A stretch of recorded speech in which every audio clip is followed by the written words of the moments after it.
Aloha. I'm Lorenzo Garrido. I'm the Director of Design and Construction for HART, and I was asked to give a construction project update. So that's going to be the focus of my presentation today. So here is just a reference point. Here's an aerial of our guideway going through the East Kapolei area. And what's shown here is Kualaka'i Parkway and the Kroc Center here. And as we continue on into the OahuMPO area, you see our guideway. We have columns, and then we pick up our guideway. And I'll get more into details, but we're making progress out in the field. So just a quick overview of our 20 miles. We have basically our 20 miles, and we reference 4 sections. I apologize for those that know this so much, but just for consistency, I give the reference. So the West Oahu section, which is yellow here, that is close to 7 miles. That's a Kiewit design build contract. The orange section is our Kamehameha Highway Guideway section, a little close to 4 miles. That's also a Kiewit contract. Then the airport section is this magenta color. That one is going to be in procurement. We're going to go design build coming up in the next few months, starting procurement. And then the blue section is what we call city center section. That's going to start procurement under design build later in the summertime. Also on the west side, the yellow and orange, we have station contracts that are broken out. Those are under procurement. We have broken them up into 3 separate contracts of 3 stations in our Farrington Station group with Leeward Community College, Waipahu Transit Center, and Westlock. That's in procurement right now. We're expecting bids in early March. So I'll focus again on our overall construction. The other area reference is our Rail Operations Center here near the old Navy drum site in the purple hashed area. Lots of activity there. So some highlights, I'll skip through these very briefly, but for consistency, we always have these standard slides about the transportation benefits and the ridership and reducing the vehicles on the roadways when we're open. Economic benefits, reference to rail construction jobs, 10,000. That's both direct and indirect. So at peak, when we're working full 20 miles, we expect 4,000 direct employment jobs, and the balance will be indirect. And then lots of reference to transit-oriented development and smart growth, which be around our stations. Operating details, we'll be operating from 4 a.m. to midnight. At peak times, we'll be operating 5-minute headways, so at the stations every 5 minutes a train will arrive, and 11 minutes during non-peak travel times. So on to the construction. To date, we have over more than 140 columns completed, more than 200 foundations, which is below ground, which precedes the columns above, and more than 2,200 of our precast segments, which I'll get more into detail. And then more than 86 spans. So the spans essentially are guideway, our bridge structure between columns. And what that equates to is last week we achieved 2 miles of guideway. So every 42 spans, we're averaging 125 feet between columns or a span. So we now have 2 miles of guideway, and Kiewit is picking up their productivity, so we should see that continue. And so a reference in the first 10 miles, we have 422 columns.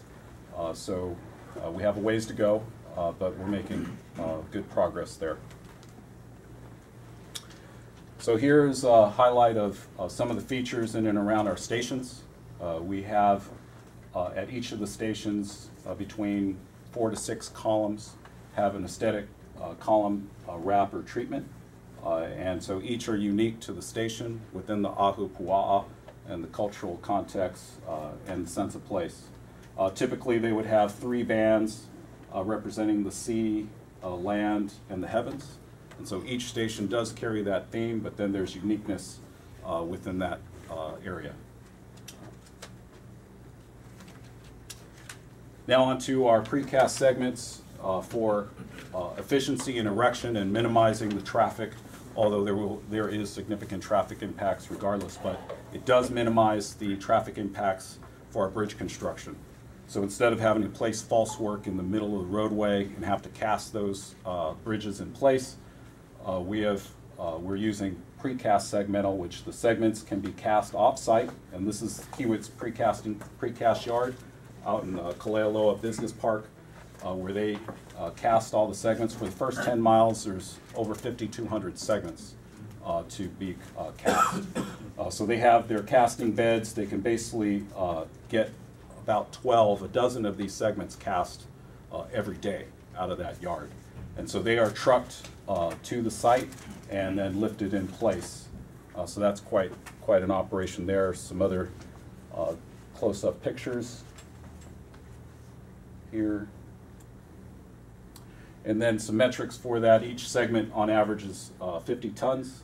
And the typical segment is around 11 feet long, 30 feet wide, which 30 feet wide is the width of our guideway to accommodate 2 tracks in each direction. And on average, 7 feet in height. And again, there's over 5,200 segments in the first 10 miles. Expect the same numbers in the second 10 miles. And here's some pictures of how they're hoisted in place via crane. When this is out in the OahuMPO area where they had space, the crane was below, they lifted it in place. But it's designed so that when they're in the congested areas, the actual crane, which is out there in operation now, crane goes on the deck, and so the trucks will come in below, the crane on the deck will lift them into place. And so between each column or span, on average there's about 12 of these precast segments that get in place. And the contractor can they can have a pace of setting 2 spans per week per erection truss, and they have 2 erection trusses on the project right now. Here's another reference of the crane actually sitting on the deck to lift the segments. And so here's some inset photos of progress on the west side. So in the upper left of it, we have our balanced cantilever structure, which is over the H1, very visible operation that's ongoing right now, and I'll have some more photos of that. We have lots of roadway widening out throughout the Farrington Highway and Kamehameha Highway guideway. Lots of utility work that's preceding all the columns. So wherever they need to widen the roadway, they're going to do that, get the utilities out, and then make space for the columns to be constructed in the median. And then I know there's lots of concern and challenges, not only with the traffic, but the roadway conditions, especially along Kamehameha Highway. Lots of pre-existing conditions of potholes and whatnot. Kiewit, under contract with HART, as part of our maintenance agreement or master agreement with HDOT, they are maintaining Farrington and Kamehameha Highway within the section so that they can better manage. But at the end of their project, they're going to resurface the entire limits of the roadway. But it obviously doesn't make sense to pave it and then rip it up and pave it again. So we're trying to get them to get completed as soon as possible so they can get that resurfacing done. So Farrington Highway, here's some more progress photos of the guideway section. Here, this photo is one of the piers of the balanced cantilever structure over H1. So lots of steel and formwork in those high piers. Here is a section where the erection truss is now going to span the old Farrington Highway. We have a straddle vent spanning the roadway where the guideway will make its way over and then into Waipahu. So that's in progress now. Up on the guideway, they are placing rail. They haven't really advanced a lot of the rail placement, so they're working through some of their setup and getting their lessons learned out. But this is a section over in OahuMPO where they basically have a double crossover. So these are spaced on average every station, so it allows the trains to switch tracks. And so this is one of the sections where they're placing that rail. Kamehameha Highway Guideway section, a lot of the effort has been focused on utilities and roadway widening. They are going to start more columns and foundations in that section. So they're out there around Acacia Road where they set up a pad, and they're going to start more productivity on the foundations and columns in that area.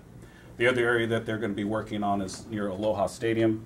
There's going to be some foundation and column work over there. The other area that we're making lots of progress is our Rail Operations Center. So this reference, we have Leeward Community College, H1, and on the left's boundary is Waipahu High School. So this just gives a reference of our major buildings on the site. So the blue is our Operations and Services Building, or OSB. We have the pink color is a TWF, or train wash facility. And then the MOW is our Maintenance Away building, that's green. So that really refers to all of the equipment and high rail vehicles that will need to go out to maintain the track and the guideway. So there's a separate facility for maintenance of those vehicles. And then the rest of the site has parking lot and a lot of track, storage tracks to move into the Operations and Services Building area. So here's some more recent photos of progress. We can see that the Operations Services Building, we have the tilt-up walls complete. They're completing out their roofing and now getting working in the interior. We see also some of the ballast, rock, and placement of the rail leading into the yard. Here's our Maintenance Away building, and then there's some site trailers, but lots of activity here. And as a reference, this is an undercrossing where the track is going to go over and make its way through this portion of the Leeward Community College and then over the H1. So we're working with Leeward Community College to get new portable buildings at the Mackay side of their campus, and then we'll be able to demolish those structures. More close-ups of the Operations Services Building. And in this structure, not only will they be able to have maintenance inside so there's tracks that lead inside the services bay, but this is also the main operations center, which basically operate the system. The MOW building.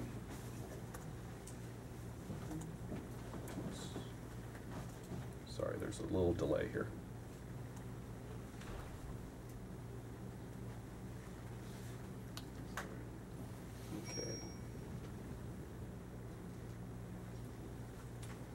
I think I clicked something too soon.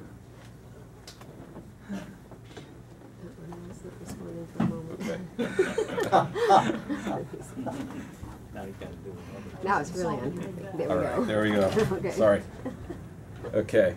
And here's a reference to our wheel truing building. So it is literally to true up the wheels. So they have a separate facility where the wheels will come in and they'll true those up, align them. So that'll address the ride issue, making sure that there's no bumpiness and squealing. So that's an important maintenance facility. And onto our balanced cantilever structure. Here's a rendering of the bridge in its completed state, looking town-bound on H1. And here's some of the more recent structure pictures. Now, this traveler form we refer to is actually out on this side, and the contractor is going to place the first segment in the next week or two. And what will happen is the bridge will cantilever out from the center support in an alternating fashion or balanced. So the structure, these piers or columns are designed to support that balancing as it moves out from the center pier. So what we're really highlighting for folks that haven't seen it up close is you can see the motoring public below. So rubbernecking and slowing of traffic through that area as they get accustomed to seeing that structure continue out. So the contractor's operations is required that they have to do that during night work. So they are not required. They are required to not have a complete roadway closure or freeway closure. That's coordinating with DOT. But they will take up to 3 lanes in one direction at night to make sure that they can do that operation. So back when the traffic is open in the rush hour, they'll see progress above.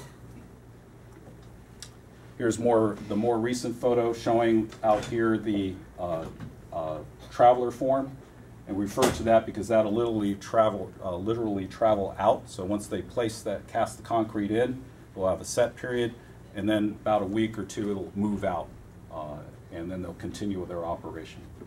So it'll move out each way out from the piers. Here's a view from the upside of all the steel and the formwork. And then I'll just close with some renderings of some of the stations that'll get started later this year. In the summertime, we expect station construction to start. And so this is a rendering of our West Oahu station. This is Kualaka'i Parkway. This is a future roadway that's part of the Ho'opili development. It's just for reference. And then this roadway on the lower feeds into the campus. This is our Aloha Stadium station. Here's the parking lot where we'll have a shared use park and ride with the stadium. During special events, they take full control of the parking lot. For transit use, it'll be for park and ride. And here's our Honolulu Airport station, where we have direct connect pedestrian bridges to the international parking garage as well as the overseas terminal. They align or connect to the same levels that have a direct pedestrian connection into the terminals. And then here's our downtown station rendering where here is Nimitz Ala Moana. And so we're having entrances straddling the Nimitz Highway and an entrance onto Pacific Guardian's property. And then the last station rendering of Ala Moana Station. So with that, I wanted to highlight how you can stay connected, get updates, and then open for questions. Yes? Okay, identify yourself, your organization, limit yourself to 2 questions. So identify yourself. So See, Father, I'm Rose. Who's up first? Start over there. Start over there. Please. You're up. Yeah. Okay, Rose Poe, see, Father. Are you using local people for construction? Yes. Building the columns and everything? Yes. So Kiewit and all their contractors and subcontractors use the local union halls. So a lot of the craft labor is local. There is a challenge with all the other work going on with the unions in their apprenticeship program and whatnot, but most of the craft labor is coming from local sources. I got a question on the operation hours. Linda Sarkuli, Okalani Neighborhood Board 2. You said that it'll stop at midnight. And my question is, we have a 24/7 workforce in Hawaii. So you got the midnight shift. How you're going to have to really race to get to work on time? Is there any way you can extend it so that the midnight shift people can get there and the people who get off the midnight don't have to race for the station to get the last train home?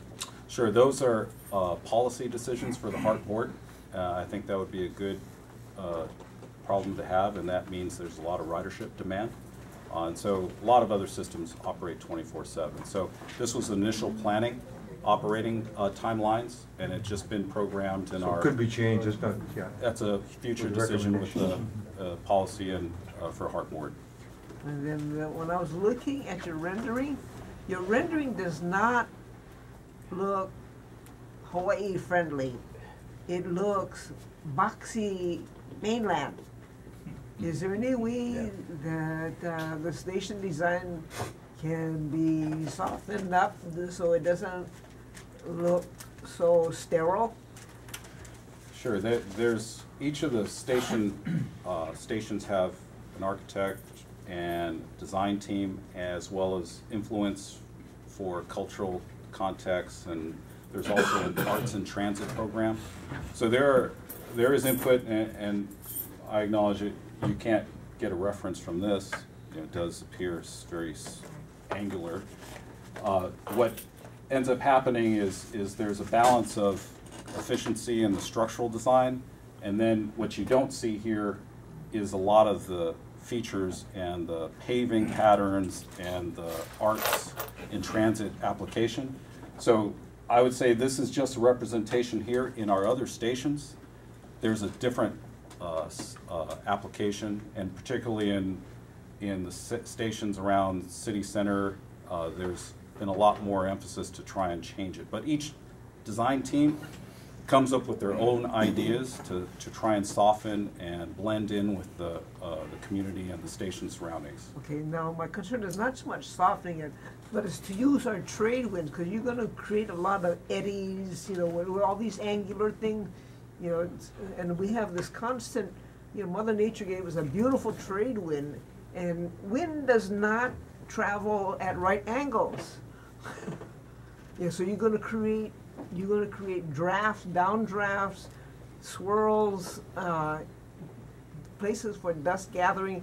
So they need to look at it, you know, taking into consideration our trade winds, take into consideration, you know, that, you know, rain systems or weather systems, they move in and out quickly. You know, so, you know, soften it, round it, you know, slopes or whatever. Okay. Comment noted. Okay, thanks. Okay. Next one's right here. Alfred's Hawaiian Coast Neighborhood Board. My question's regarding the PMOC monthly report for December. Now, my opinion is that the project's less than 5% completed, but can you explain why does the PMOC's report say, based on expenditures, 28% has already been spent?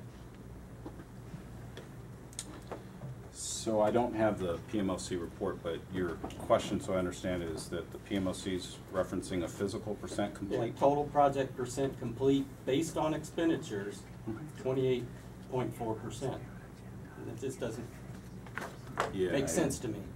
All right, so let me look at it. I know our reporting, which we do try and coordinate and synchronize with the PMOC's reporting. So we track or we monitor a physical percent complete, particularly in construction. And there is a lag depending on how the contractor bills. So if they bill and it's in process for payment, there would be a reporting of how much billing percent complete and paid versus how much they've achieved in the field in construction. There may be a number of variables where, however, the scheduled milestones, we call them, were segregated out, may not exactly correlate to physical percent, but they should get close. I guess my point is, you barely scratched the surface on the project and 28% of the money's already been spent.